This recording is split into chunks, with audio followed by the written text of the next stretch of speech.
Let's jump right into today's explainer because we are looking at a literal Stone Age detective story. Picture this. You're flying high above the rugged, snow-dusted peaks of the Altai Mountains in southern Siberia. As you swoop down, you see the dark, quiet entrance of a prehistoric site called Denisova Cave. Now this cave, it is about to become ground zero for one of the absolute most mind-blowing scientific discoveries of the 21st century. Imagine the sheer, almost impossible scale we're dealing with here. Deep in the cave dirt, an archaeologist is carefully brushing away millennia of dust to uncover what basically looks like a tiny speck of gravel. But it's not gravel, it's a fossilized human finger bone, specifically the very tip of a pinky finger from a child maybe 5 to 7 years old.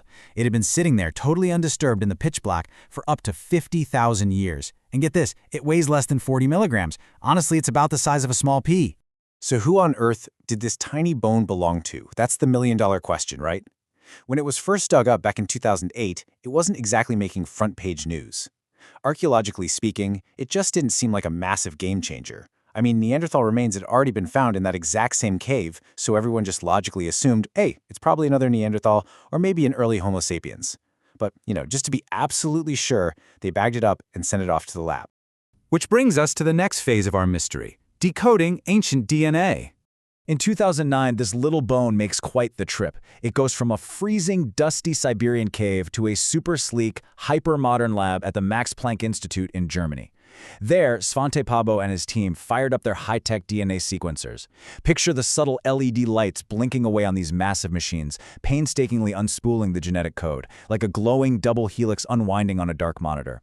They were trying to extract mitochondrial DNA, or mtDNA, and by 2010, they published the results in Nature. And man, those results absolutely floored the scientific community, because this DNA, it didn't match Neanderthals, and it definitely didn't match modern humans either. Okay, so to really grasp how they figured this out, we kind of have to look at the math behind the genetic code. What geneticists do is compare lineages by counting the number of nucleotide substitutions, which is really just a fancy way of saying mutations, in the mitochondrial DNA. Think of it like comparing two massive books and counting all the typos to figure out exactly how far apart they are from the original manuscript. Just to give you a baseline here, if you put the mitochondrial DNA of a modern human right next to a Neanderthal's, you'll find, on average, 202 differences, or mutations. That number of 202 is our benchmark. It tells us roughly when our evolutionary trees split off from the Neanderthals. But here's the part that is just mathematically staggering. When they compared modern human DNA to the DNA pulled from that tiny little Altai bone, they found 385 differences. Let that sink in for a second. 385 differences, compared to just 202 for Neanderthals. And that massive gap points us to one undeniable conclusion: a completely new human species. That huge jump in mutations was basically a giant flashing neon sign for geneticists. It meant this little child's evolutionary line split from our common ancestor a really, really long time ago, like roughly 1 million years ago. So without a full skeleton, no skulls, no stone tools, armed with literally nothing but a 40-milligram speck of bone, scientists had discovered a totally unknown population of ancient humans. They called them the Denisovans, naming them after the cave where that pinky finger was found. This was a monumental, history-making first, finding a new hominin species almost entirely through genetic sequencing. Which leads us into our next section, the ghost in our genes. The detective story definitely doesn't end there. By late 2010, Pääbo's team pulled off the impossible again. Using that same little bone fragment, plus a tooth they found later on, they decoded the Denisovan nuclear DNA, the master blueprint. And once they had that, they could ask the really juicy question: did Denisovans ever cross paths and, interbreed with our direct ancestors Homo sapiens? The data says unequivocally yes. Picture a map with glowing migration lines, tracing our ancestors moving out of Africa into Asia and walking right through Denisovan territory. The proof is alive right now. Modern populations, specifically Melanesians, Papuans, and Aboriginal Australians, still carry this ancient legacy today. It's actually a massive genetic footprint. Modern Melanesians, Papuans, and Aboriginal Australians inherited anywhere from 4% to 6% of their DNA directly from Denisovans. I mean, really think about that. An entire species that we literally didn't even know existed before 2008 makes up around 5% of the genetic makeup of millions of people living today. They didn't just vanish, they are physically living on inside us. And this isn't just some fun trivia for your next dinner party. This genetic legacy has real, life-saving significance today. Let's head over to the breathtaking, high-altitude Tibetan Plateau. Picture the crisp, thin air and towering snow-capped mountains against a bright blue sky.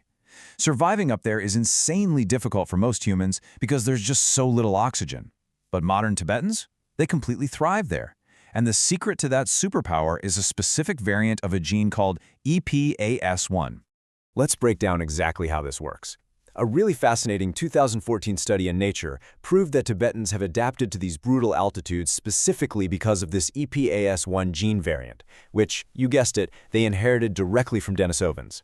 Here is the breakdown. Step 1. Inherit the variant. Step 2. This gene kicks in to regulate hemoglobin production when oxygen is low. Step 3. That regulation stops the blood from getting dangerously thick at high altitudes. And Step 4. The population survives and thrives in conditions that would make most of us seriously ill.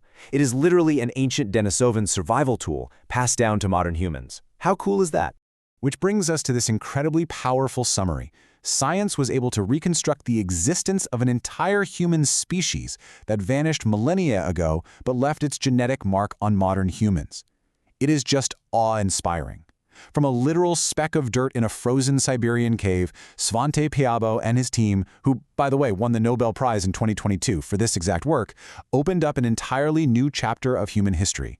They proved that our family tree is way more complex and way more tangled than we ever thought. So here is the final thought I'm going to leave you with in today's explainer. As our technology keeps improving and DNA sequencing gets even sharper and faster, you really have to wonder, what else is out there? If a 40-milligram bone, something you could literally lose under your fingernail, could reveal an entire extinct species that flipped our understanding of human evolution upside down, whose ghost is hiding in your genes?